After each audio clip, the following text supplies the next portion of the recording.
সমষ্টি আছে আজি ওদালগুৰি 46 ওদালগুৰি আৰু 47 মাজবাট বিধানসভাৰ নামত আমি নিৰ্বাচনী প্ৰচাৰ কাৰ্যসূচী আমি চলাইছোঁ।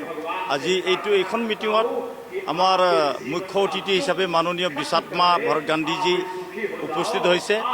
তেওঁ ভাষণ দি আছে আৰু সকলোকে আমি এইবাৰ ওদালগুৰি সমষ্টি আৰু মাজবাট সমষ্টিটো জিকাই দিবৰ কাৰণে আমাৰ ৰাজ্যে বহুতো দলে বলে ওলাই আহিছে আৰু আমি সকলোকে অনুৰোধ কৰিছোঁ ৰাইজে সকলোৱে ভোট দি এইবাৰ ওদালগুৰি সমষ্টি আৰু মাজবাট সমষ্টিটো জিকাই দিব বুলি মই ভাবিছোঁ।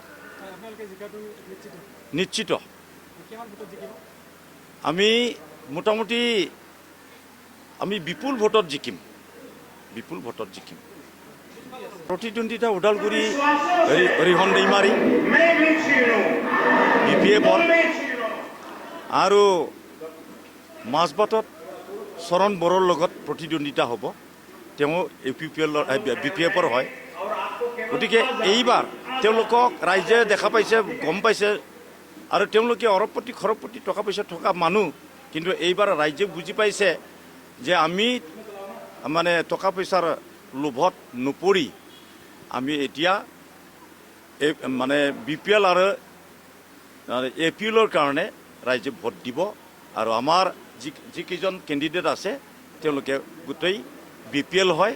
আমি BPLক জিকাই দিবলৈ আমি চেষ্টা চলাইছোঁ আৰু এইবাৰ BPLে জিকিব লাগে। মই এইখিনি আপোনালোকৰ আগত কৈছোঁ।